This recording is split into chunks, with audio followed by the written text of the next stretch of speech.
Bonsoir chez vous, bienvenue dans votre émission Face à l'opinion de ce lundi soir que je vous présente avec beaucoup de plaisir. L'actualité, eh bien, on va en parler. La Guinée est encore à un tournant décisif de son histoire. Malin, c'est lui qui dira avec exactitude l'issue de la transition dirigée par le CNRD au pouvoir depuis le 5 septembre 2021. Les conseils communaux viennent d'être dissous et vont être remplacés par des délégations spéciales. Un nouveau bras de fer naît entre les forces vives de Guinée et la junte. Nos consultants ont réfléchi sur la question. Prétendue tentative de kidnapping des enfants du président de la CRIEF, du réel ou de la diversion, le sujet sera débattu dans cette même émission. La presse, on va en parler. Loin de retrouver ses lettres de noblesse, la presse privée guinéenne avait poussé un soupir de soulagement après la première rencontre avec le Premier ministre Baouri. La question aujourd'hui qu'on se pose, ce dernier s'est-il heurté à un obstacle au palais Mohamed V? Nos consultants et chroniqueurs ont funé dans le dossier. Afrique, si le temps nous le permet, on va ouvrir le dossier du nationalisme qui gagne aujourd'hui du terrain peu à peu en Afrique de l'Ouest. Après le Mali, le Niger, le Burkina, Dakar tient désormais à peu près le même discours africaniste, un dossier qui fait polémique.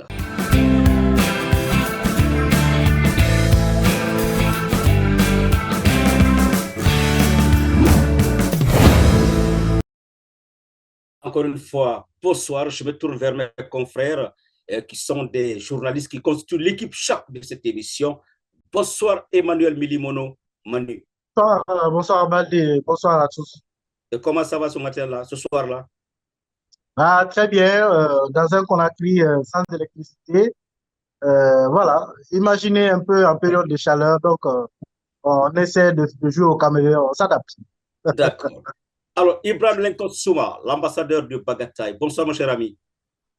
Bonsoir à tous les bagarres de Guinée d'ailleurs, bonsoir à la République des brouillés et à tous ces dirigeants embrouillés et qui continuent à être brouillés. Le Toubabou de Kissidogo, voilà, Sekou Keita. Bonsoir mon cher ami.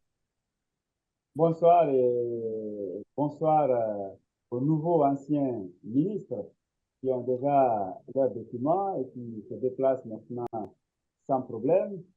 C'est tout ce qui a été annoncé, tout ce qu'on a eu à découvrir. En tout cas, ils sont bénis, on tire chapeau pour eux. Et bonsoir, ils ont quand même notre bonsoir. Bien. Je me tourne vers l'homme de Dingirai, Amadou Mbone Diallo de Aminata.com. Bonsoir Amadou Mbone. Bonsoir Monsieur Baldé, bonsoir à tous ceux qui vivent et font le carême à New Jersey. Il fait chaud, il fait froid, ça dépend de quel quartier vous êtes ou dans quel état, parce que New Jersey est entre les trois états, Philadelphia, New York et Connecticut. Des fois, il fait chaud à New York, des fois, il fait froid à New Jersey. C'est le cas. Ouais. C'est le cas à New York aujourd'hui. Hein. Parfois, il fait chaud, parfois, il fait froid, ce qui fait que ce n'est pas facile, mais le temps est encore clément. Eh bien, on va avec nos alertes. Je commence naturellement par Emmanuel Milimono. Manu, est-ce qu'il y a une alerte là aujourd'hui? Aujourd'hui, non, pas d'alerte, en tout cas de mon côté. Bien. Alors, je vais voir si, dans le Bagataï, il y a une alerte. Lincoln Souma. Oui, évidemment, l'alerte, c'est par rapport à ces démagogues de la République qui sont entretenus, en tout cas par les hautes autorités de notre pays, ce qui fait que la Guinée ne bouge pas. Démagogue, c'est-à-dire? Oui, les démagogues, ceux-là qui ne vivent que de la démagogie, ceux-là qui ne lavent que les chats, ceux-là qui n'ont rien à faire que de chanter les louanges des chefs et raconter n'importe quoi pour pouvoir vivre. Très malheureusement, chez nous, les responsables de ce pays n'aiment que ce type de personnes. L'alerte aujourd'hui, c'est par rapport à une lettre, une réunion hier qui s'est déroulée du côté de Boulbiné, une réunion initiée par une association qu'on appelle l'Association Boulbiné-La Nifan, qui était en collaboration avec Kalom Synergie pour la paix, qui a écrit à beaucoup d'autorités de ce pays, les gars du palais, des ministres, beaucoup de personnes pour assister à une réunion qui s'est tenue hier du côté de Boulbiné, près du grand projet. Une réunion en tout cas, où ces associations ont invité tous ces postes du palais pour dire quoi? Qu'ils promettent de réunir les fils de Kalom, ils promettent de réunir d'abord les fils de Boulbinet, ils vont réunir les fils de Kalom, ils vont réunir toute la base Guinée pour accompagner le président. Et à ces réunions, n'oubliez pas que tous ces ministres qui viennent, ces directeurs, ces proches du palais, viennent avec des grosses enveloppes parce que on les promet de réunir tout le pays. On dirait que ceux-ci sont les représentants de la base Guinée. Les gens qui le font là ne sont même pas connus de leur famille. Ceux-là qui le font ne sont pas connus à Conakry. Et aujourd'hui, ils prétendent parler au nom de Boulbiné. Boulbiné, un grand quartier où ils ne sont même pas connus. Ils prétendent parler au nom de Kalom. Kalom, la première commune de la capitale. Ils prétendent parler au nom de la Basse-Côte où ils n'ont aucune légitimité et ceux-ci sont Et entretenus malheureusement par les ils vont accompagner le général Ou qui est en transition. Oui, non, mais c'est ça aussi la réalité. Ils promettent d'accompagner le général, on ne sait l'accompagner où, pourquoi, mais c'est quand même des folklores comme ça qui s'organisent en Guinée que les autorités soutiennent. Pendant ce temps, il y a quand même des choses sérieuses. Rappelez-vous qu'il y a récemment la lecture du Saint-Coran qui se fait pendant tout le mois de Ramadan. Le premier de cette lecture n'a bénéficié que de 8 millions de francs guinéens. Pendant ce temps, Miss Guinée gagne plus de 800 millions. Pendant ce temps, il y a des quartiers sales où ces autorités, quand on les invite, ne viennent pas. Pendant ce temps, il y a d'autres associations sérieuses qui veulent balayer leur commune, leur quartier, qui adressent des lettres aux autorités, mais qui ne viennent pas. Mais très malheureusement, dès qu'on dit on va vous accompagner, vous verrez que même si, en tout cas, ces autorités ne viennent pas, mais se font représenter avec beaucoup d'enveloppes, puisqu'on a encore en tête de dribbler le peuple de Guinée. Moi, je crois que les jeunes Guinéens devraient dépasser cela. On devrait dépasser les jeunes, en tout cas aujourd'hui, qui disent, grand frère Otanambe, le prix de thé, accompagnement, dépassons cela. Et c'est aux autorités, comme au début de la transition, qui devraient mettre un terme à de telles pratiques. Au début, le colonel et ses amis nous avaient promis qu'ils ne veulent pas d'un mouvement de soutien. Mais aujourd'hui, ces mouvements prolifèrent un peu partout à Conakry et ces mouvements sont d'ailleurs. Il y a des ministres même aujourd'hui qui ont eu des postes parce qu'ils font toujours ce qu'on appelle la démagogie. Sortons de ça. Quand la Guinée continue ainsi, je plains en tout cas cette jeunesse. Je ne sais pas où on peut aller et je ne sais pas pourquoi les autorités, à dire au haut niveau, peuvent soutenir de telles initiatives pour continuer à diviser les Guinéens. Sortons de ça, ça n'avance pas le pays. Très bien. Alors, Lincoln, si M. Balde me permet, la réponse, c'est déjà dans les explications que toi-même tu viens de faire. Les lignes ont évolué, c'est ça la vérité. Vous vous rappelez de cette petite vidéo qui avait fuité, qui avait fait beaucoup de commentaires, quand le général Amara, dans le cortège, un jeune lui a demandé de l'argent. Qu'est-ce qu'il a dit? Il dit, nous n'avons rien. Nous sommes venus pour développer le pays, nous n'avons rien. Donc, en fait, ça, c'est, à l'époque, ça veut dire que les intentions étaient claires. On était là pour faire des choses normalement. On n'avait pas besoin de populistes. On n'avait pas besoin de mouvements de soutien parce que nous voulons une rupture totale avec les pratiques du passé.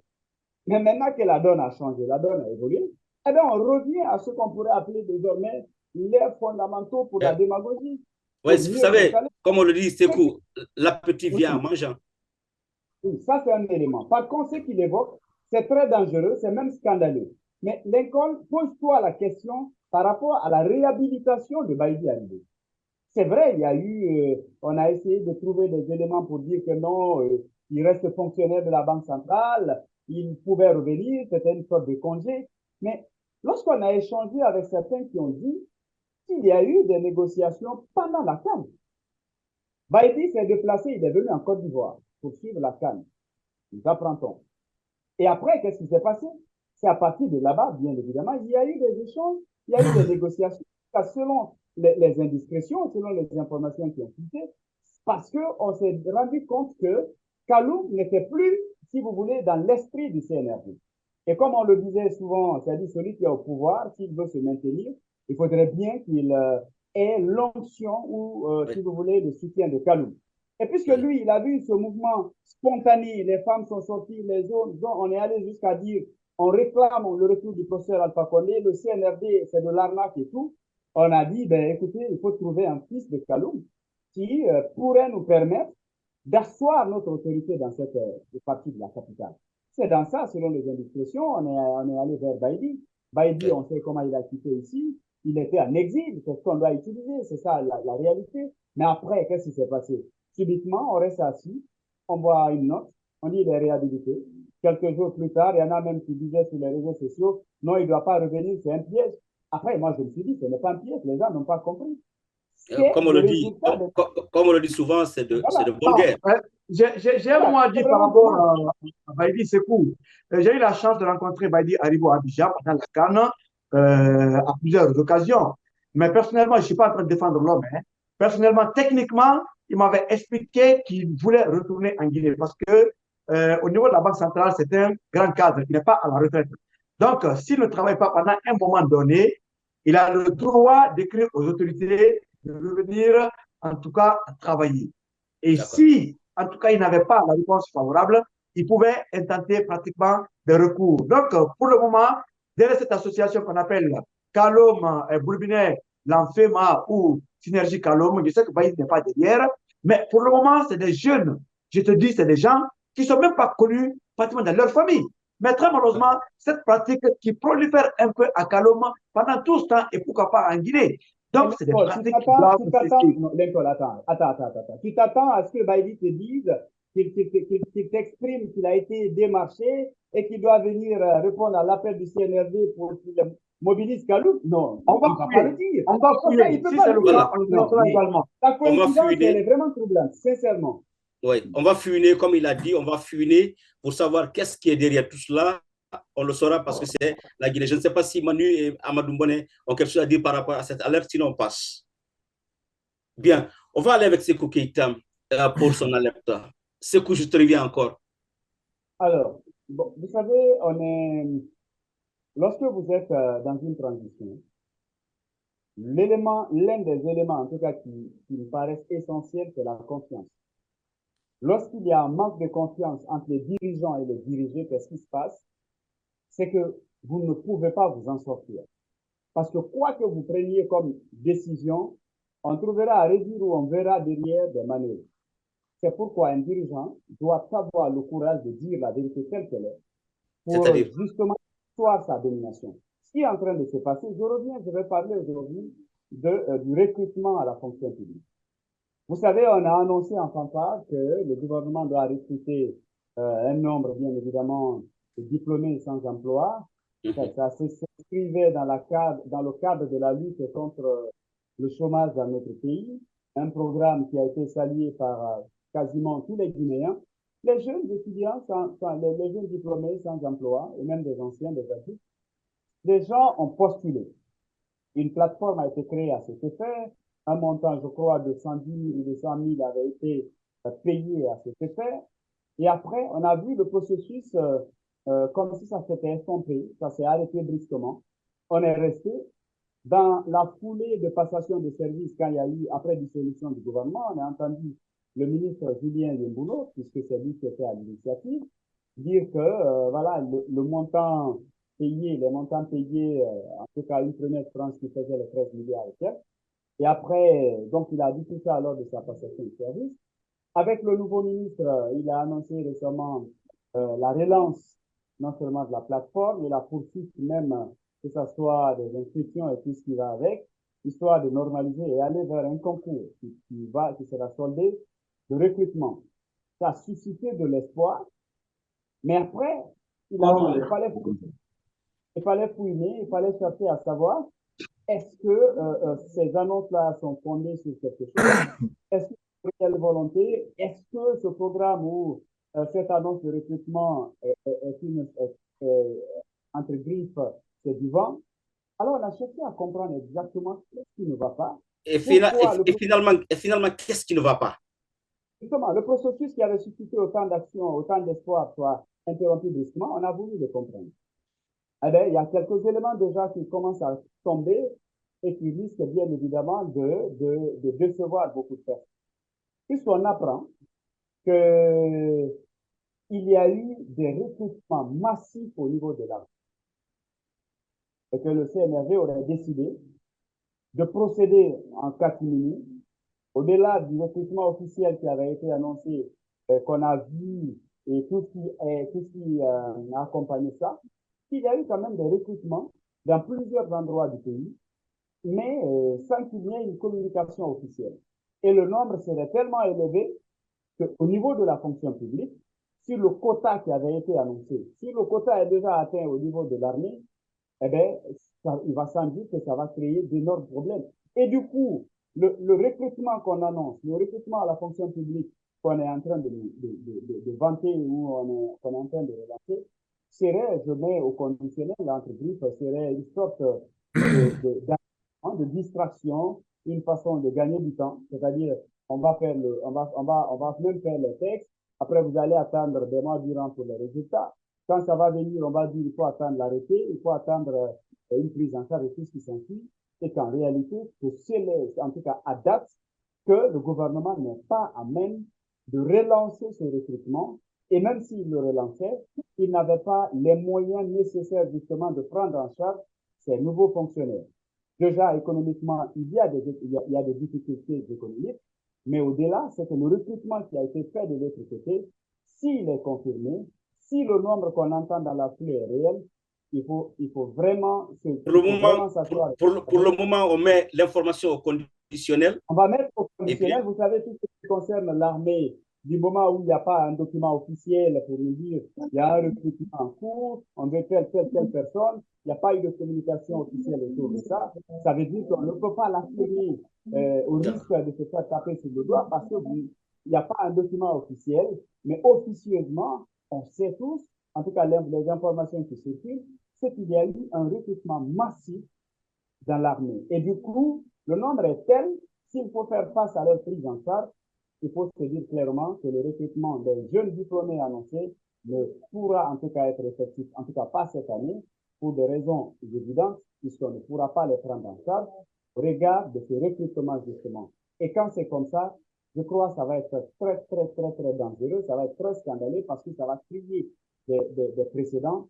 Là aussi, c'est une information qu'on va prendre avec... Des raisons ailleurs, hein? On peut trouver des raisons ailleurs pour dire, ben, pour des questions économiques, pour telle raison, on ne pourra pas procéder, en tout cas, tel intervalle. C'est mieux que de nourrir les gens d'espoir et qu'à l'arrivée, vous savez pertinemment que ce n'est pas possible. Il faut qu'il y ait une communication officielle sur ce recrutement-là. La communication officielle dit que c'est pour un complément de dossier, c'est ce qui retarderait quelque part le concours, le test. Non, si vous permettez, Baldé et Sekou, il y a quand même deux éléments qui me semblent importants. Le premier, c'est qu'il y a eu déjà, il y a deux problèmes à la base. Il y a eu récemment un recrutement à l'armée. Il y a eu un concours de recrutement pour l'armée. On n'a pas encore fini de décanter ces dossiers. Et n'oubliez pas qu'au ministère de l'Environnement et du Développement durable, il y a également un dossier de recrutement qui traîne depuis Alpha Condé. Donc, des gens qui avaient passé un concours qu'on avait déclaré admis, mais qui n'ont jamais été, en fait, qui ont fait les épreuves, mais dont les résultats du concours n'ont jamais été publiés. Il y a ces deux dossiers qui sont déjà en attente. Mais ce qui complique la situation, c'est que, pour rejoindre un peu ce que vous dites, le dernier communiqué du ministre de la fonction publique, il est signé du secrétaire général Abouakar Ourouma. Le communiqué précise très clairement que pour les postulants inscrits au compte du ministère de la Sécurité et de la Protection civile, désormais pris en compte dans le concours qui sera organisé par les forces de défense et de sécurité. Ça veut dire que ceux qui ont postulé sur la plateforme de concours pour le ministère de l'Environnement et ceux qui ont postulé pour le ministère de la Sécurité, ils ne seront plus pris en compte dans le concours qu'organise le ministère de la Fonction publique. Or, il se trouve, je vous rappelle, que l'armée avait déjà fait un concours il n'y a pas longtemps, que le ministère de l'Environnement a un concours en cours dont les candidats se battent pour la publication des résultats. Donc, si on dit que ceux qui ont postulé sur la plateforme pour la fonction publique doivent aussi mettre en tête que désormais, c'est l'armée qui s'occupe de ça, c'est vrai qu'il y a de quoi se poser des questions. Il y a de quoi se poser des questions. Je ne m'interroge pas trop sur l'armée recrute, l'armée ne recrute pas, l'armée recrute combien. Pour moi, ce n'est pas un problème. d'autant plus que de ce point de vue, il y a quand même le secret défense. Mais pour ceux qui ont postulé, en tout cas pour la sécurité et pour l'environnement, c'est vrai qu'ils ont des soucis. Ils ont des soucis parce que le département auquel on les oriente, ce département a lui-même un dossier qui n'a pas encore été tiré au clair. D'accord. Voilà, c'est vraiment c'est difficile, c'est un peu compliqué par rapport à ce dossier. Mais comme on l'a dit tout à l'heure, on va finir tout cela pour savoir qu'est-ce qui est vrai et qu'est-ce qui ne l'est pas. Je ne sais pas, Amadou Bonnet, on va avec vos alertes, s'il vous plaît. Le Canada vient de rendre son bilan. Il y a plus de 1,5 milliard de dollars canadiens qu'on prouve que le nombre de voitures volées au Canada. Les États-Unis le feront le mois prochain et je crois que si je suis dans le secret de ces gens qui sont en train de faire cette enquête, ça va aller dans les 2 milliards de dollars. Sachez que ces voitures, des fois, n'arrivent pas à destination parce qu'on peut détecter le conteneur à partir des États-Unis et du Canada. Et ce qu'ils font à nos frères guinéens ou autres en Afrique, c'est que c'est pour vous dire que nous vous amenons 2-3 voitures achetées à Dubaï. On vous présente ces belles voitures qui valent à peu près 50 à 75 000 dollars. On vous les vend à 20 000 ou à 15 000 dollars. Mais on vous livre la première voiture qui est légale. Et puis maintenant, on vous promet 4 à 5 autres voitures à 15 à 20 000 dollars, alors que ces voitures coûtent excessivement cher. Et là, ces voitures volées dans ces pays, avec ce gadget dont je viens de vous présenter, permettent aux détectives et aux compagnies d'assurance de suivre ces voitures jusqu'à destination. Les voitures arrivent souvent au port de Dakar et les conteneurs sont ramenés au Canada. Vous, Guinéens ou tout autre étranger qui achète des voitures, on revient vous trouver pour vous dire, oh, vous nous avez payé 20 000 ou 25 000 dollars pour vous donner les voitures, mais il nous faut encore 30 000 dollars parce que ces conteneurs ont été saisis au Sénégal. Et puis, si nous payons ce montant, on va vous ajouter 2 autres voitures sur ce qu'on vous a promis. Et maintenant, ces voitures reviennent dans ces pays. Et puis maintenant, vous ne pouvez plus récupérer ni votre argent et l'arnaqueur se trouve ailleurs. Et maintenant, si vous achetez ces voitures et vous amenez dans votre garage, quelqu'un, un enquêteur ou un agent de l'assurance américaine ou canadienne peut venir avec 100 000 dollars en Guinée, payer la partie d'enregistrement et de voitures en Guinée pour récupérer. Ces voitures ont des gadgets, ces voitures ont un numéro qu'on appelle WIN number, et ces voitures, on peut mettre ça un peu partout, même sous la pédale, dans le coffre-fort, partout dans la voiture pour pouvoir savoir où cette voiture. On n'a plus besoin de charger cet appareil. Ce qui veut que ça se passe sur l'Internet et la majorité de nos frères, je connais certaines personnes qui ont perdu 100 000, 200 000 dollars dans ce système. Ils ont engagé au début 20 000 dollars et petit à petit, ces gens-là sont arrivés à grignoter le montant jusqu'à ce qu'ils se sont retrouvés avec 200 000 dollars qui on ne trouve plus qui a pris, qui a vendu. Mais ça, c'est aussi que si vous achetez ces voitures moins chères à ces prix-là et vous conduisez à Conakry, à tout moment, on peut vous débarquer de ces voitures et les mettre dans un conteneur et les ramener et en Guinée et aux États-Unis. Il y a une quantité de jeunes Guinéens aux États-Unis aujourd'hui qui ne peuvent plus revenir aux États-Unis et ils ont même la nationalité américaine parce qu'ils se sont retrouvés dans ce système d'arnaque de part et d'autre. Méfiez-nous de cela. Et je voulais ajouter 2 mots sur le cas du retour de Baïdi Haribo ou d'autres choses. Oui, mais moi, je voulais juste placer un mot par rapport à ce qu'il a évoqué là. Je pense que l'État guinéen même doit s'impliquer. L'État doit s'impliquer parce que ce problème ne date pas d'aujourd'hui. À un moment donné, même au port, ça passait facilement, les gens s'achetaient. Et puis voilà, c'est quand il y a des problèmes et voilà, vous êtes obligé de trouver un moyen de régler ça pour ne pas que vous vous retrouviez soit en prison ou en tout cas vous créez des problèmes à celui qui est envoyé de l'autre côté. Mais quand ça devient récurrent, je pense que l'État même, parce que parfois les acheteurs, je vais dire, ce sont des victimes. On va dire que ce sont des gens qui, à la base, ont eu confiance aux gens qui sont à l'étranger et ont cédé à cause du prix et ont donc fait une transaction. Donc, si à l'arrivée, vous n'avez pas, en fait, vous ne pouvez pas imaginer que ce sont des véhicules qu'on vole et qu'on embarque et que vous achetez à un prix très faible ou très bas. Donc, si l'État a déjà compris qu'il y a ce mécanisme en place, parce que ce que vous venez de montrer comme ça, par exemple, personnellement, nous savons que les véhicules sont tracés, certes, mais avec ces différents mécanismes que vous évoquez là, les gens ne le savent pas.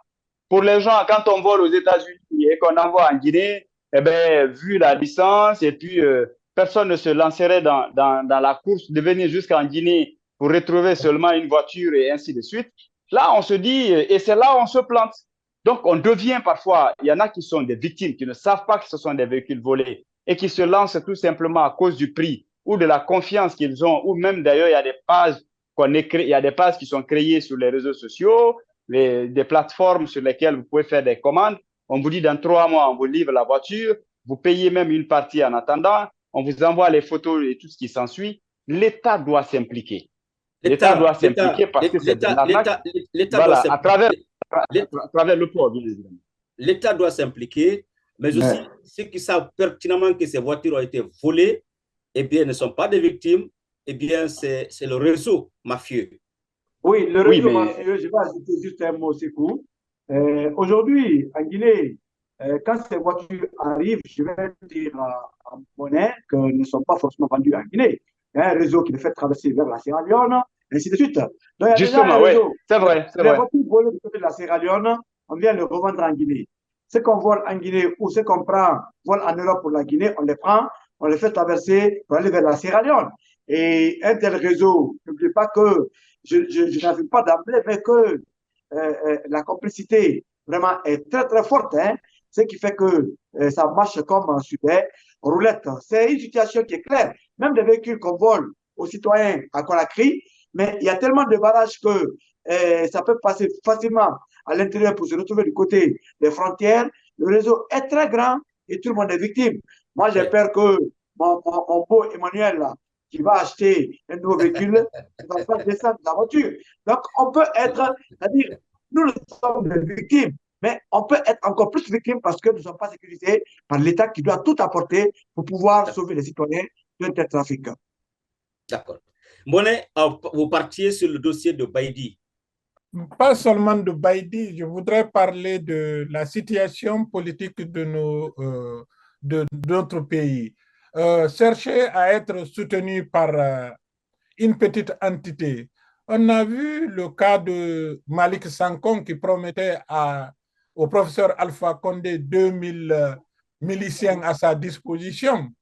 On s'est rendu compte quand le général est venu en tant que colonel pour renverser Alpha Condé, où se trouvaient ces 200 ou 2000 militaires ou miliciens qu'il avait à sa disposition. C'est du pipeau. Quand on veut diriger un pays, on n'a pas besoin de soutien. Quand on veut diriger, on doit travailler en conséquence, savoir ce que l'on est en train de faire va pour le bénéfice de tout un pays. On ne le fait pas pour soi ou on ne cherche pas des soutiens oculaires comme vient de le dire. Dire que M. Baïdi Haribo revient parce que c'est un fonctionnaire, il est capable parce qu'il n'a pas terminé. Et ceux dont on a renvoyé de la fonction publique par erreur. Par erreur, ouais. Par erreur. Ouais. Par erreur, bien sûr. N'ont pas ce droit-là de dire que non, ou ces dirigeants qui sont en exil aujourd'hui. Vous savez, nous qui avons vécu la majorité de notre vie à l'extérieur, nous savons combien de fois il est difficile quand on ne travaille pas, quand on n'a pas une profession pour pouvoir survivre dans ces pays où nous sommes aujourd'hui. Donc, il n'y a pas d'excuse. On a vu un des présidents du Niger, je crois que c'est le président Tanja ou autre, quand ils sont venus avec un système de soutien à son pouvoir, il les a dit que ce soit la première et la dernière fois. En Guinée, on a tendance d'accuser l'entourage du président. C'est Mohamedou Youssoufou. Mohamedou Youssoufou. Il a dit non, c'est pas ça, je n'ai pas besoin de cela. On veut accuser toujours l'entourage du président. Mon cher, quand on veut diriger, quand on a la conviction, quand on a la volonté de faire quelque chose, il est très difficile de se faire dérailler par un monsieur qui vient vous dire ça change comme ça et c'est comme ça. Donc, essayons de nous entendre sur le fait que toute personne qui vient comme dirigeant d'un pays doit être capable de prendre ses propres décisions, qu'elles soient bonnes ou mauvaises. On n'a pas besoin de le support de Mbone ou de Kaloum pour pouvoir diriger cette Guinée dont on aime tant. Pardon qu'on cherche à mieux faire que de... Merci beaucoup.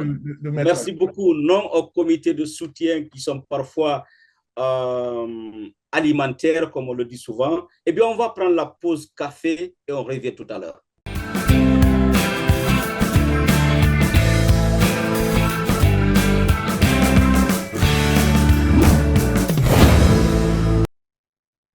Voilà, après cette série d'alertes avec nos amis, et des alertes très, très intéressantes et qui pouvaient d'ailleurs interpeller, eh bien, on va parler du premier sujet de ce soir. Et vous savez que les conseils communaux ont été dissous du côté de la Guinée-Conakry et qui vont être remplacés par des délégations spéciales dans cette émission. Je pense que c'est un bras de fer qui naît désormais entre les forces vives de Guinée et le CNRD. Je ne sais pas comment les choses vont se passer. Nos consultants ont réfléchi sur la question. Je vais commencer par Sékou Keïta. Voilà, je disais qu'un bras de fer naît désormais entre les forces vives de Guinée et la GEN par rapport à la dissolution des conseils communaux. Est-ce que je sais que vous avez réfléchi là-dessus. Oui, quelle est votre opinion? Mais bien sûr. Bien. Alors, vous savez, c'est une nouvelle crise qui va déjà, si vous voulez, créer un climat de tension ou va rendre un peu le rapport très difficile entre l'actuel Premier ministre même et la classe politique, parce que cette question, elle est fondamentale. Elle est fondamentale parce que on va dire que elle touche directement un élément essentiel de cette transition. Qui parle de conseils communaux, parle déjà de plus de 300 personnes qui gèrent directement de la base au sommet le processus électoral, c'est-à-dire qui sont directement impliqués dans l'organisation des différentes élections dans notre pays. Et si déjà, bien avant cette décision, il avait été donné, on a donné la possibilité aussi, disons, à d'autres aux gouverneurs, par exemple, de nommer les chefs de quartier et ainsi de suite. Donc, si les conseils communaux sont remplacés par les délégations spéciales, après les préfets sont nommés, il est clair, selon les forces vives, qu'il y a une certaine volonté de tout contrôler, de caporaliser carrément la gestion ou d'avoir une même mise sur le processus de transition, mais dans son volet, par exemple, électoral. Alors, pour les forces vives, cette décision est une pilule difficile à avaler. Difficile à avaler, surtout qu'on est dans un contexte de suspicion. Il y a un contexte de suspicion. Jusque-là, certains ne sont pas rassurés quant à la volonté du CNRD à ne pas être candidat ou à rendre le pouvoir à date. On est toujours dans des petits calculs. On se dit, le CNRD, au contraire, cherche à s'implanter davantage, cherche à devenir, en tout cas, avoir une même mise sur le processus en général. Et donc, les forces vives qui avaient déjà donné l'alerte se sont retrouvées, les membres, les entités qui la composent se sont retrouvées pour justement faire une déclaration dans laquelle les forces vives ont décidé d'exprimer leur désaccord, leur désapprobation de cette décision du général, ce décret du général Mamadi Doumbouya. Alors, on va dire qu'on est parti pour une nouvelle crise. C'est vrai qu'on avait connu ça de par le passé, sauf que à l'époque, le professeur Alpha Condé, donc le RPG Arc-en-Ciel et l'opposition républicaine se sont retrouvés, ont trouvé un compromis.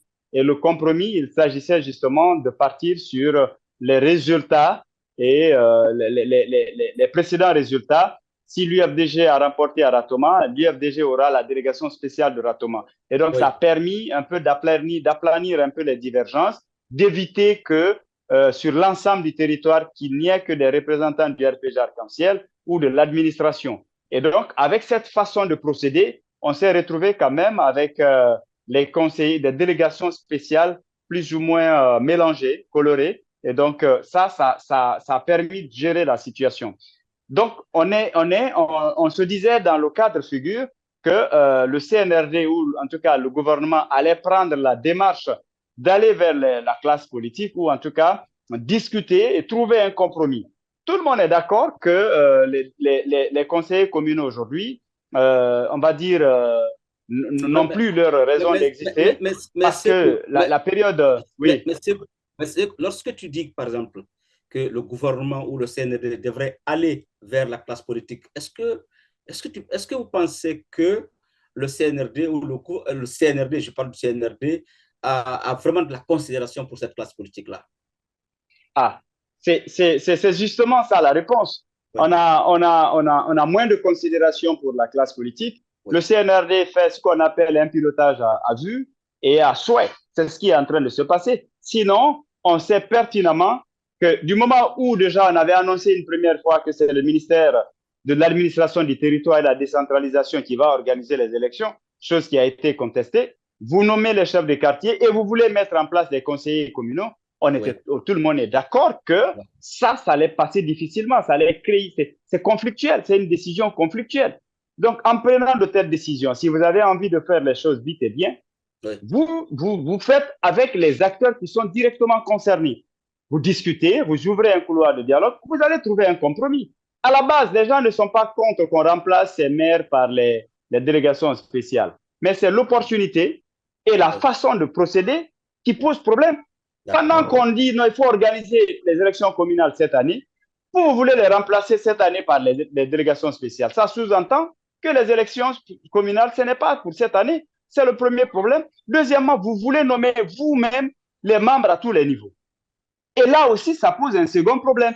Du coup, on se retrouve enfoncé dans un système qui va non seulement retarder le processus, mais qui va aussi envenimer ou en tout cas empoisonner le rapport déjà difficile avec les forces vives. Je pense que cette décision ne facilite pas la tâche à Bahouri et croyez-moi, le fossé risque de s'agrandir et on risque de faire face à un autre front qui ne va vraiment pas faciliter la quiétude sociale. Emmanuel Milimono. Manu. Moi, je crois que c'est vrai que techniquement, on est déjà face à un constat de fait. C'est un constat d'ailleurs à double facette. La première phase, c'est que les mandats de ces conseils communaux sont déjà déchus, ça c'est vrai. La deuxième, c'est que le coup d'État lui-même a pratiquement conduit à la mort de presque toutes les institutions politiques qu'on avait dans le pays. Donc, ces conseils communaux élus n'étaient plus là que pour la forme. Et le gros problème, c'est vrai que on peut s'interroger sur l'opportunité et la manière. Pourquoi en 2024, on va dissoudre les conseils communaux pour mettre en place des délégations spéciales plutôt que d'organiser les élections locales? On est déjà dans l'année électorale du CNR 2024, sur la base du chronogramme qui a été signé avec la CEDEAO. 2024, techniquement, c'est une année électorale. Alors, pourquoi on attend d'être en pleine année électorale pour dissoudre des élus et les remplacer par des délégations spéciales au lieu d'organiser en lieu et place des élections? Si en étant porté sur l'organisation des élections, comme cela est prévu, comme le CNRD s'y est engagé, il faut alors organiser directement les élections au lieu de penser à venir mettre des délégations spéciales. Mais ça confirme de plus en plus la tendance vers laquelle nous sommes en train de partir, c'est que 2024, il n'y aura pas d'élection. Peut-être au meilleur des cas, on pourra avoir un référendum, mais on n'aura pas d'élection en tant que tel. Après, vous avez le gouvernement aujourd'hui qui est sous la coupe du CNRD. Il n'y a pas de négociation possible. Tout le gouvernement est formé par ceux que le CNRD a choisi. La classe politique n'a rien à faire. Vous regardez également au CNT, là-bas, les gens disent que le CNRD a également trié sur le volet les figures, les têtes qui l'intéressent et a mis de côté celles qui ne l'intéressent pas. Après, on va venir au niveau des délégations spéciales où on va encore mettre en place les personnes qu'on veut et non celles qui sont forcément partagées, dont l'unanimité ne fait pas de défaut. Et on est en train de continuer vers cette gestion cavalière-là. Je pense que ça va être justement source de problèmes dans l'avenir parce que les conseils communaux dans notre pays, c'est un peu le plus bas niveau du partage du pouvoir. L'ensemble des forces politiques se retrouvent dans ces conseils communaux et ça génère une gestion collégiale de la chose publique. Mais là, on va mettre en place, on va pratiquement nommer des gens parce que, évidemment, il y a des critères qui ont été donnés pour ça, mais comme on l'a vu avec le CNT, il y avait aussi des critères. Les listes ont été envoyées et certaines organisations savent que les personnes qu'elles ont mandatées n'ont pas été celles qui ont été choisies. Donc, il y a ce problème-là. Qui vous dit que pour les délégations spéciales, les personnes qui seront choisies seront celles qui seront proposées, c'est un gros problème. Moi, je pense que si on avait vraiment l'intention d'organiser des élections, on n'a pas besoin de dissoudre les conseils communaux et à la place, on met des délégations spéciales, on irait directement à ces élections. Manu, quelle réponse donnez-vous à ceux qui pensent que la dissolution de ces conseils, c'est parce que sur l'étendue du territoire national, la majorité de ces conseillers viennent de l'UFDG et du RPG Arc-en-Ciel et qui sont aujourd'hui complètement diamétralement opposés au CNRD. Ce n'est pas un crime si ces conseils communaux viennent de l'UFDG ou du RPG. Ce qu'il faut saluer d'ailleurs, c'est que l'UFDG et le RPG ont sollicité le suffrage des Guinéens. Les Guinéens sont allés aux urnes. Les Guinéens ont choisi ces conseillers-là. Ils ont choisi l'UFDG et le RPG. Ce n'est pas un crime. Il faut qu'on soit clair là-dessus. Et ils l'ont choisi sur la base d'une constitution, sur la base d'une loi électorale. Donc, il y avait des termes de référence à partir desquels les Guinéens ont délégué leur pouvoir à ces conseils communaux. Ce n'est pas un crime d'appartenir à l'UFDG ou à RPG ou à n'importe quel parti politique. D'ailleurs, je pense que ces conseils communaux, évidemment, nonobstant leur gestion qui peut faire l'objet de contestation, ça c'est autre chose, la justice s'en charge, mais ils doivent être fiers parce que eux, ils émanent de la volonté populaire. Ce n'est pas comme une délégation spéciale où on va choisir les gens en fonction de la tête. Est-ce qu'on aime cette personne? Est-ce que cette personne sera docile? Est-ce que celle-ci ne sera pas soumise? On les prend comme ça, on trie, on met. Non, si on les dissout parce qu'ils appartiennent au RPG et à l'UFDG, ils doivent en être fiers parce qu'eux, ils sont l'émanation du pouvoir populaire. D'accord. Merci beaucoup. Voilà, c'est signé Emmanuel Milimono. Je vais avec Amadou Mboné par rapport à la question s'il a quelque chose à dire par rapport à cela. Je crois que M. Keita disait il y a un instant que le pouvoir, là, n'a pas de respect pour la société civile ou les partis politiques. Je suis tout à fait d'accord. Quand on voit la composition du CNT, au début, là devait déclencher en quelque sorte l'affrontement entre ces deux entités. Nous sommes dirigés par des militaires qui ne respectent que des rôles et régulations de l'armée, décident à notre place. Moi, c'est que je pense que la dissolution de ces conseils communaux doit changer aussi la feuille de route de M. Baouri.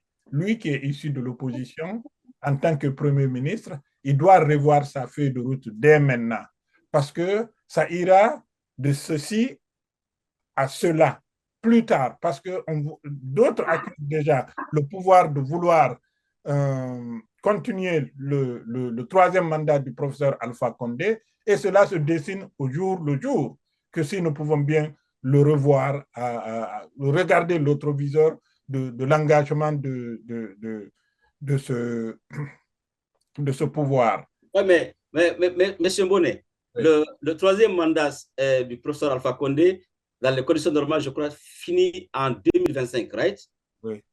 OK. Est-ce que vous savez en quelle année le CNRD... Décembre 2026. 26, bon. Maintenant, on ne sait pas à quand la fin de la transition. C'est oui, ça la question. C'est des observateurs qui nous disent que le CNRD veut terminer le troisième mandat d'Alpha Condé. Ce n'est pas moi qui le dis. C'est ce qu'on lit dans plusieurs journaux aujourd'hui. Donc, c'est pour cette raison que je dis que M. Baouri doit revoir sa feuille de route.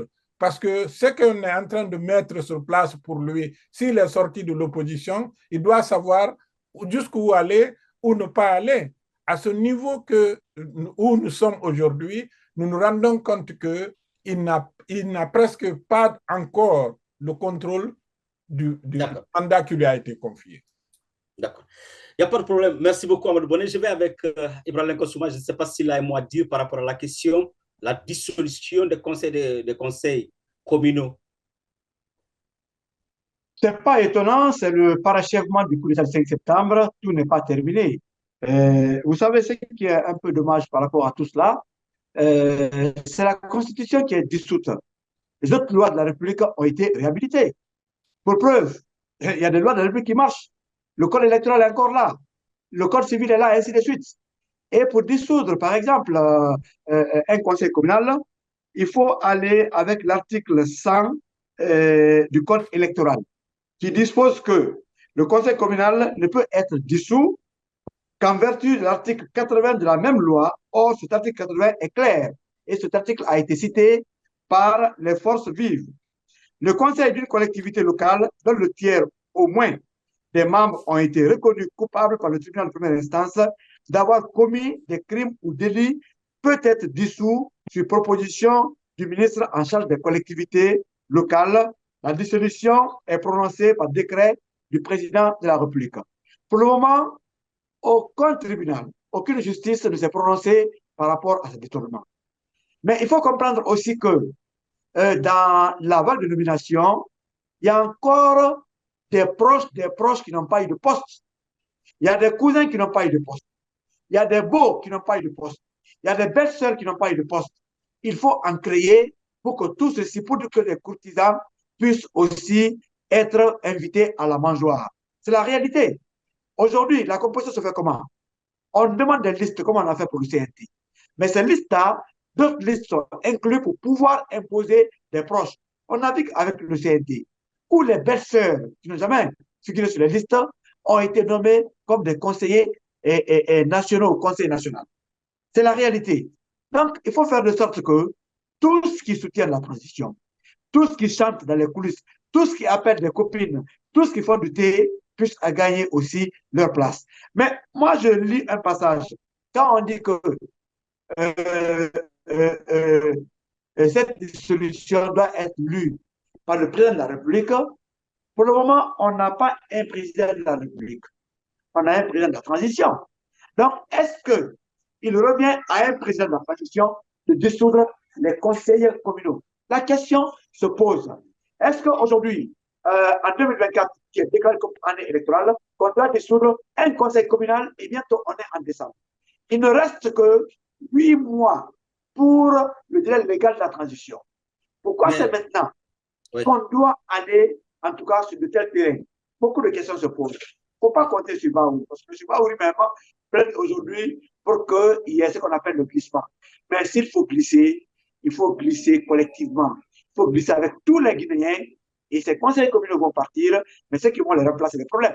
N'oubliez pas qu'en Guinée, le tripatouillage commence par les carrés, les secteurs, le quartier. C'est pourquoi on se bat pour remplacer les chefs de quartier et à la limite aller vers les communes.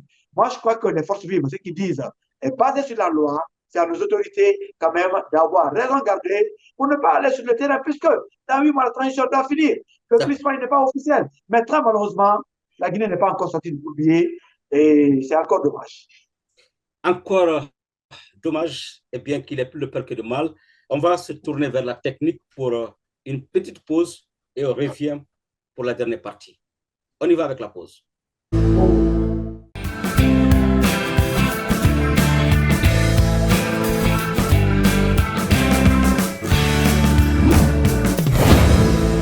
Eh bien, voilà, on va continuer. Eh bien, prétendu kidnapping des enfants du président de la Cour de la répression des infractions économiques et financières, CRIEF, du réel ou de la diversion. Le sujet sera débattu ici. Je ne sais pas si Manu a le dossier. Manu? J'avoue que je ne me suis pas beaucoup intéressé à ce dossier, mais juste quelques informations peut-être qui circulent là-dessus. Oui. Évidemment, des informations assez parcellaires, hein, il faut le reconnaître. Le président de la CRIEF qui dit que ses enfants ont échappé à une tentative de kidnapping, est-ce que cela relève du mythe ou de la réalité? Toujours est-il que il y a des raisons de se poser des questions. Pourquoi est-ce que c'est maintenant que cela se produit? D'autant plus que la CRIEF je veux dire, la plus chaude, la plus dure qu'on a connue, elle a été pratiquement remplacée. C'était la deuxième équipe parce qu'il y avait d'abord une première équipe de juges spécialisés effectivement dans la lutte contre les crimes économiques qu'on a enlevée parce que peut-être on ne pouvait pas les maîtriser. Et puis, il y a eu une deuxième génération qui est venue, qui a systématiquement placé sous mandat de dépôt toutes les personnes qui venaient, les Kassouri, les Bill Gates pour lesquels il y a eu des non-lieux qui sont en prison, les Damaro, tout le monde est parti en prison avec cette deuxième. Donc, c'était pour moi la deuxième équipe. Cette deuxième équipe-là qui était peut-être enclée à cela, on a vu le cas avec le procureur spécial qui aussi avait reçu des menaces de mort. Mais maintenant, est-ce que c'est vraiment le moment de se dire que des enfants d'un juge ont échappé à un kidnapping? Est-ce que c'était peut-être une agression de type banal comme tout citoyen guinéen pourrait être victime? Est-ce que ça veut dire que la sécurité qui a été promise à ces juges n'est pas totalement garantie? Il y a quand même beaucoup de zones d'ombre, personnellement, que Oui. je n'ai pas encore réussi à cerner. Oui. Mais il y a de quoi quand même, il y a de quoi creuser davantage. Oui, on va creuser davantage. Je ne sais pas, Lincoln? Beaucoup de menaces maintenant en Guinée. Hein. Rappelez-vous que M. Julien Yobono a déclaré échapper à peut-être, je ne sais pas comment je peux appeler un assassinat. Ça. Il a échappé à un assassinat, dit-il. À un assassinat. Oui. Il n'y a pas longtemps, c'est M. Charles White, au lendemain de son débarquement dans le domicile, a été envoyé par les assaillants et tire la nuit jusqu'au matin, même malgré qu'il y a eu zéro impact, zéro enquête. Mais M. Charles White aussi a échappé au kidnapping. Vous comprenez un peu. Aujourd'hui, c'est un homme à moto qui aurait suivi les enfants de mon ami Pouva Zoumadigui, le président de la CRIEF. À quel fait, on ne sait pas. Donc, tout cela, c'est pratiquement l'État qui doit prendre des précautions. Ailleurs, on aurait fait des enquêtes pour savoir pourquoi. Mais est-ce que les différents responsables de la CRIEF sont plus en danger aujourd'hui qu'hier, puisque à un moment, le dossier de la CRIEF était encore plus chaud. Ça, vous saviez très bien. Mais à ce moment, c'est vrai que le procureur Ali aussi avait reçu des menaces à son domicile. Les gens sont venus digiter des papiers pour le menacer. À l'époque, beaucoup de menaces. Est-ce que tout cela va prendre avec des pincettes? C'est autant de questions qu'il faut se poser. Moi, je me dis aujourd'hui que nous sommes dans un pays de renseignement.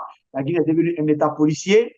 Si des choses de ce genre se déroulent, l'État doit communiquer officiellement. S'il n'y en a pas jusqu'à preuve du contraire, je ne dis pas que ce qui s'est passé est faux. Mais voilà, moi, ça ne me tourne pas beaucoup la tête, hein, franchement. On se pose des questions. On se pose des questions. En tout cas, si vous permettez, des citoyens qui sont suivis en Guinée, pour renforcer un peu ce que Nicole vient de dire, le caractère d'État policier qu'on est en train de devenir, des citoyens qui sont suivis à longueur de journée, c'est assez courant. On est, en tant que journaliste, on est aussi au courant de certaines choses. Parfois, vous êtes filé par des agents du service de renseignement. Et certains se présentent à vous, parce que moi j'ai eu, je ne sais pas si c'est la chance ou c'est une malchance, qu'un agent du renseignement se présente à moi et qu'il me dise qu'il est au courant de tous mes mouvements, de tout ce que tu fais. Donc c'est assez courant aujourd'hui, c'est devenu assez banal pratiquement dans notre pays, mais il y a quand même de quoi s'inquiéter, il y a de quoi s'inquiéter. Ouais, pour la sécurité de tous. Non, mais attends, je voulais juste placer un mot. Excusez-moi. Nous, les médias brouillés, tous les chroniqueurs des grandes émissions sont suivis. Ici, il y avait des gens qui devaient se plaindre, mais c'est nous. On est filé un peu partout. Quand vous êtes dans votre véhicule, vous voyez des motards derrière vous qui vous suivent de Kaloma jusqu'au niveau de la banlieue. C'est quand tu dis, je vous vois que tout le monde disparaît. Mais dans nos maisons, ils rôdent autour de nos maisons tous les jours. Mais nous, on ne s'en plaint pas. C'est la réalité. Donc, il n'y a pas plus suivi que nous, il n'y a pas plus filé que nous, il n'y a pas aujourd'hui plus en insécurité que pratiquement nous. Mais eux qui ont des gars, ils ont des policiers, des bérets rouges, pourquoi ils s'en plaignent? C'est ça aussi la réalité. Alors, oui. Je pense qu'à un moment donné, il faut qu'on arrête de nous prendre pour, on va dire, peut-être des idiots, des bébés. Quand je revenons sur le dernier cas qu'on évoque là, le cas de juge, mais c'est quand même banal ce qu'on nous a dit là. Si monsieur le juge veut que sa famille soit peut-être, si vous voulez, gardée ou qu'on les amène à l'extérieur pour une question d'asile, parce qu'on a vu avec des ministres, quand le ministre de la Justice dit qu'il est, c'est-à-dire il se sent pas, sa famille n'est pas sécurisée en Guinée, il faut l'envoyer ailleurs. Et si c'est ce qu'il veut, qu'il demande ouvertement. Mais quand vous suivez le récit, le récit, c'est trop banal pour qu'on nous parle de. C'est pourquoi il n'y a pas eu de communication officielle autour de ça. Quand vous dites que quelqu'un est venu sur une moto, il a commencé à poser des questions aux enfants sur leur père, et puis il y a un autre élève qui a observé ça, qui a buté, qui a informé, qui a alerté, et puis les motards sont partis. Mais bon sang de bon Dieu. Quelqu'un qui est venu kidnapper, qui a vu les enfants qu'il est venu kidnapper, qui s'arrête là-bas pour chercher à poser des questions sur un, c'est-à-dire des questions à un bébé sur son papa, sur ce que son papa. Mais c'est-à-dire, mais il faut quand même qu'on essaie de. C'est trop élémentaire. Non, mais attendez. Ça peut être aussi une manière d'effrayer le papa. Non, attendez, non, soyons réalistes, soyons réalistes. C'est pas comme ça on va effrayer le papa quand même. Vous savez, ce dont on parle, pour moi, hein, on parle, ce qu'on dit est très dangereux, le kidnapping. Oui. Vous savez, parce qu'on veut lier ça au métier de son papa. C'est-à-dire, les gens qui l'en veulent pour peut-être les dossiers qu'il traite, ou parce qu'il est simplement celui qui doit décider du sort de certains dignitaires, mais les gens qui doivent prendre la responsabilité sur eux pour venir kidnapper l'enfant ou les enfants d'un tel monsieur, vous pensez qu'ils viennent comment? C'est des trucs qu'on planifie. On ne peut pas venir atterrir et puis venir causer avec l'enfant comme si c'était... Non, il faut qu'on arrête ça. Quand le ministre Julien dit qu'il a échappé à... Lui-même, il va jusqu'à dire le nombre d'assaillants. C'est-à-dire qu'il a échappé à un assassinat. C'est lui qui connaît. Vous imaginez, hein? Il a eu le temps de compter le nombre de personnes. Et puis ces gens-là, malheureusement, ne sont pas allés vers lui, n'ont pas offensé la maison. Bon, bref, pour moi, tout cela, en fait, ça s'inscrit dans une logique, soit de créer une sorte de sympathie ou en tout cas d'empathie auprès du général pour qu'il puisse dire, ben, lui, là, il est en danger, on va faire quelque chose pour lui, ou on va envoyer leurs enfants parce qu'on a logé certains à l'hôtel. Je ne sais pas s'ils veulent aussi que leurs enfants aussi soient à l'hôtel. Oh. Je ne sais pas tout. Quoi qu'il en soit, vous savez, quand c'est un truc qui est sérieux, tout de suite, il y a une déclaration, il y a une déclaration qui accompagne. Et derrière, il y a une enquête qu'on ouvre. Eux, ils savent comment ça fonctionne. Imaginez des simples acteurs de la société civile. C'est-à-dire, vous êtes filés de sorte que on est capable de vous dire en un mois tous vos mouvements. Maintenant, dites-moi que ces gens-là ne soient pas capables de nous dire ceux qui sont allés pour attaquer Charles Wright, qui ont tiré de la nuit jusqu'au matin sans qu'il n'y ait d'impact de balles, ou ceux qui ont poursuivi le ministre Julien, qui ne sont pas capables de nous dire qui sont-ils, et que ceux qui sont venus à moto pour kidnapper un enfant. Non, si c'était réel, il allait avoir des communications officielles, il allait avoir des enquêtes, et je parie qu'on allait quand même trouver quelques éléments. Mais comme vous vous imaginez, quand un juge comme ça l'a dit que ses enfants ont échappé à un kidnapping, derrière, il n'y a aucune communication. Maintenant, posez-vous la question pourquoi. Ça sous-entend que même eux, ils ne prennent pas ça au sérieux. Mais le problème, on se dit, ben, c'est trop banal. Mais le problème, c'est que ce n'est pas une première. Toujours, on engage des enquêtes qui n'aboutissent jamais. C'est ça aussi. Oui, mais c'est différent. Là, on parle des juges. Non. C'est l'enquête pour les autres qui n'aboutit pas. L'enquête pour les autres n'aboutit pas.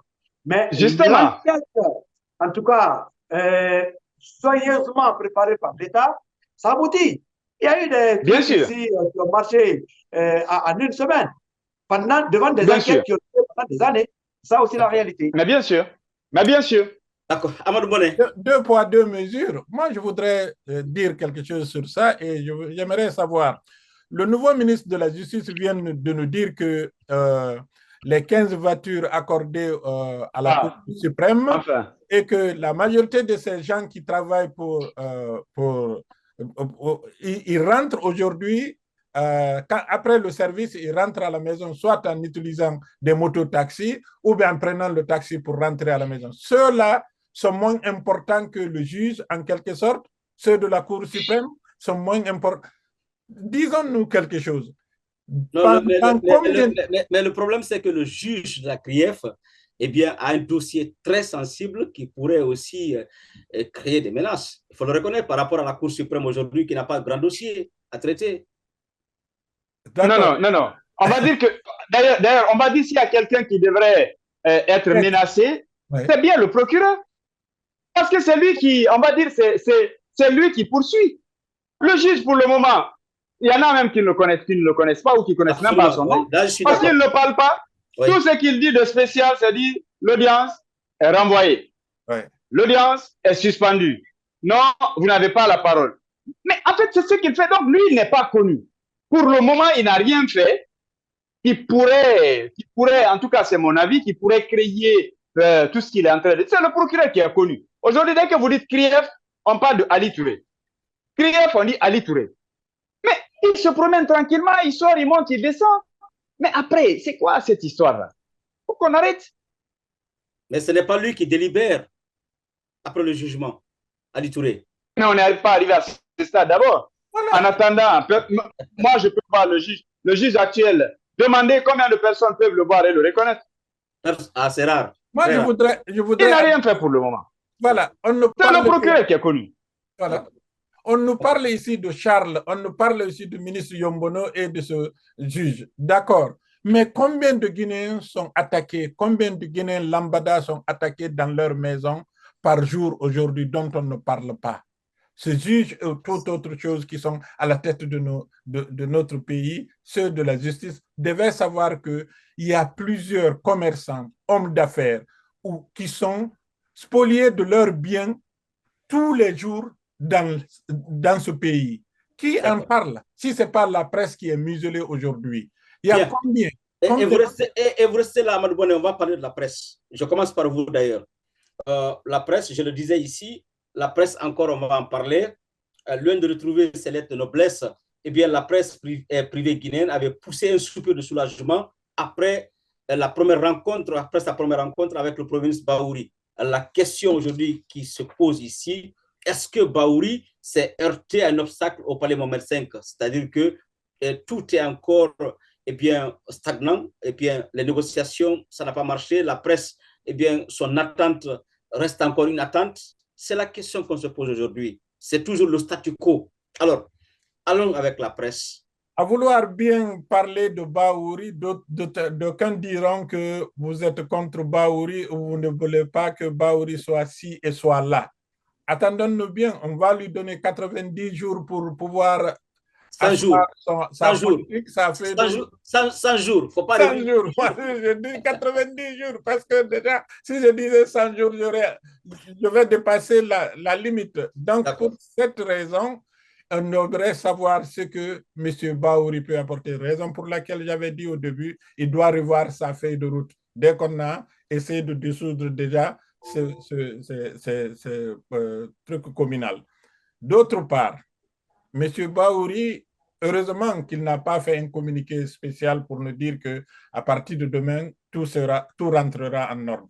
Mais c'est à nous de nous battre encore plus. Vous avez vu, Manu venait de nous dire que des agents sont en train de le suivre un peu partout et beaucoup d'autres journalistes. Nous sommes habitués. Kabri Mor n'a pas peur de couteau. On va se battre, on va continuer à se battre de la sorte. Vous avez suivi ce qui se passe un peu partout ailleurs, que la presse est le quatrième pouvoir. Si nous laissons les trois autres pouvoirs nous dominer, nous ne serons plus capables de reporter à nos peuples qui nous pensent à ce qu'on leur donne soit la vérité et la base de ça. Et je demande... Ibrahim Lenkosouma, Amadou Mone dit que la presse ne doit pas se laisser marcher dessus. Alors, allez-y avec la presse. Non, pas du tout. On reste droit dans nos bottes malgré les difficultés. On estime que les gens là nous ont trouvés ici. Ils vont partir nous laisser ici. Parce qu'avant eux, il y avait d'autres qui n'ont pas fait ce qu'ils sont en train de faire. Et nous, c'est juste une sorte de combat pour nous. Et par rapport à M. Bahouri et cette situation du musellement de la presse, j'ai toujours dit que je ne m'attends pas à grand-chose. Dans la mesure où le problème des médias guinéens est connu. C'est le palais, c'est le général qui a le dossier et son entourage. C'est personne d'autre. Donc, tant qu'il ne bouge pas, aucun ministre ne peut faire quoi que ce soit. La preuve, M. Bahouri avait promis de remonter ce qu'on appelle le mémo. Je ne sais pas si ce mémo quitte l'Arabie Saoudite pour Hong Kong, ou bien ça doit quitter pour New York à pied, pour Conakry, au point que ça n'arrive pas. On ne sait pas. On est tous à Conakry, entre le palais de la Colombe et le palais Mohamed V. Il n'y a que enfin, 2 minutes quand vous marchez pratiquement à pied. Malgré tout, ce mémo n'est pas encore là. M. Baourik Mouma ne peut rien faire par rapport à ce dossier parce que c'est un dossier qui est dans la main du patron et son entourage. C'est vrai que l'autre fois, Monsieur le ministre de l'Information a essayé de faire un tour des médias. Une démarche pratiquement classique. Tous les ministres qui sont succédés à la tête du département ont fait pareil. On a reçu Rose Pola dans notre radio. Et Dame Aminata, qui n'a rien fait pour le média, est passée par là. Mais monsieur également Fana est venu également. Mais je crois que ce dossier, une fois de plus encore, pour ne pas trop faire de commentaires, le dossier des médias brouillés se trouve au palais, dans la main du général et son entourage. S'il ne veut pas qu'on n'en parlera pas, s'il veut qu'on en passe, ça va bouger. Je veux voir l'homme courageux qui irait là lui dire que monsieur le général, vous vous trompez parce que ces médias ne sont pas quand même vos ennemis, ils font leur travail, mais cet homme courageux, encore, ne peut pas le dire parce que chacun est en train de vouloir protéger ce qu'on appelle le strapontin ou ses petits avantages. Merci beaucoup. Je pense que c'est votre homonyme, Abraham Lincoln, qui disait, je pense que c'est bien celui qui avait dit que si on le demandait entre un pays sans gouvernement et un pays sans presse libre, il aurait choisi le premier, c'est-à-dire il préfère un pays qui n'a pas de gouvernement, mais qui a une presse libre, que d'avoir un pays avec un gouvernement sans presse libre, comme quoi la presse demeure et reste un pouvoir, normalement. Je vais avec Manu, par rapport à la presse. Pour commencer, moi, je propose de regarder un peu du côté du Sénégal, oui, où la presse vient quand même de nous montrer son rôle essentiel dans la promotion et dans l'ancrage de la démocratie. Au moins 2 élections présidentielles au Sénégal et j'ai vu le rôle que les journalistes ont joué, oui, dans la crédibilisation du processus électoral, dans la promotion de la transparence du processus électoral. Ici, quand les médias proclament les résultats de l'élection, attention, on est suspendu, on est convoqué à la Hague, on est sanctionné. Au Sénégal, on outille les médias pour leur demander de proclamer les résultats. Ce qui fait que le processus est tellement clair que quand les Sénégalais ferment les bureaux de vote à 18 h, à 22 h déjà, vous savez qui est le président élu. Et dans ça, l'apport de la presse est essentiel. En Guinée, on veut construire une démocratie, on veut refonder l'État pour en faire un État solide, un État sérieux. Malheureusement, on ne veut pas de la presse. Et pour ce qui est de Baouri, moi, je pense qu'il y a un moule qui est là, une sorte de moule qui est là, le moule du Premier ministre. Quand vous venez, c'est vous qui entrez dans le moule. Si vous arrivez carré, vous prenez la forme rectangulaire du moule. Si vous arrivez rond, vous allez prendre la forme rectangulaire du moule. Donc, ce n'est pas Baouri qui peut changer le manteau du Premier ministre qui est là, c'est Baouri qui va devoir s'adapter à ce manteau. Malheureusement, ce dossier, il est assez caustique, il est, comme le dit Lincoln, je suis tout à fait d'accord, ce dossier est dans la main du président lui-même.